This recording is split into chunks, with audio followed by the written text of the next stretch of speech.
Pierre et Jean utilisent eToro pour investir sur les marchés financiers. Pierre fait des recherches sur les opportunités d'investissement international. Jean fait des recherches pour savoir comment devenir sorcier de niveau 60.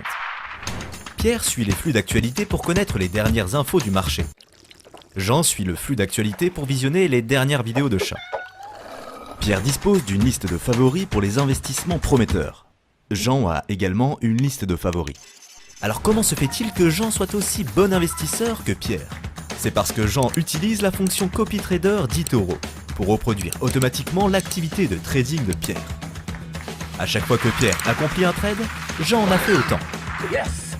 Trader comme Pierre avec eToro, le leader mondial des plateformes de trading social.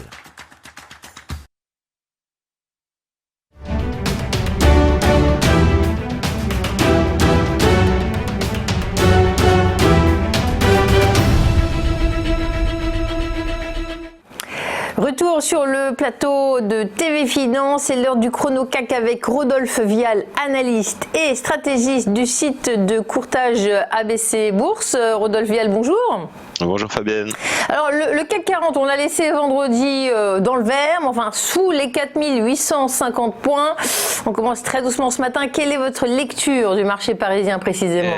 Alors voilà, on l'a laissé dans le vert et on le retrouve dans le rouge ce lundi matin puisque nous ouvrons actuellement en baisse de 2,60%, donc une baisse sévère, 4710 points sur le CAC 40, en droite ligne de ce qui s'est passé en Asie ce matin avec le Nikkei qui recule de quasiment 3,5%. Alors en fait, on baisse exactement pour les raisons qui avaient conduit à cette envolée totalement folle d'il y a un peu plus d'une semaine où on avait dépassé les 5200 points à Paris sur des espoirs que voilà, ça y est, c'était la courbe en V, tout allait repartir comme avant, le virus était derrière nous.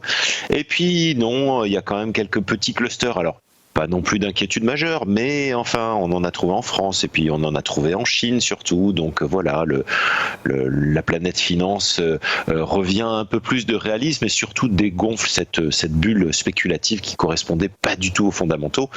Voilà, donc on revient à plus de mesures dans la zone qu'on n'aurait pas dû quitter en fait, dans laquelle on est depuis 2 mois entre 4100 et 4800 points. Voilà, et puis il y a aussi les perspectives communiquées par la Fed la semaine dernière, qui étaient quand même relativement prudentes sur la reprise de l'activité économique.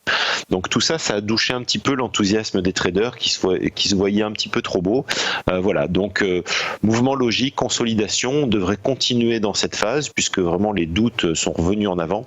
Voilà, on n'a pas énormément de chiffres ce matin, on a une balance commerciale de la zone euro à 11h qu'on pourra surveiller, mais bon, on n'attend rien de spécial de ce côté-là, et l'indice Empire State cet après-midi à New York à 14h30, donc pas énormément d'éléments à se mettre sous la dent aujourd'hui, donc une tendance qui va être à la consolidation, voilà, il n'y a rien qui permettra de soutenir.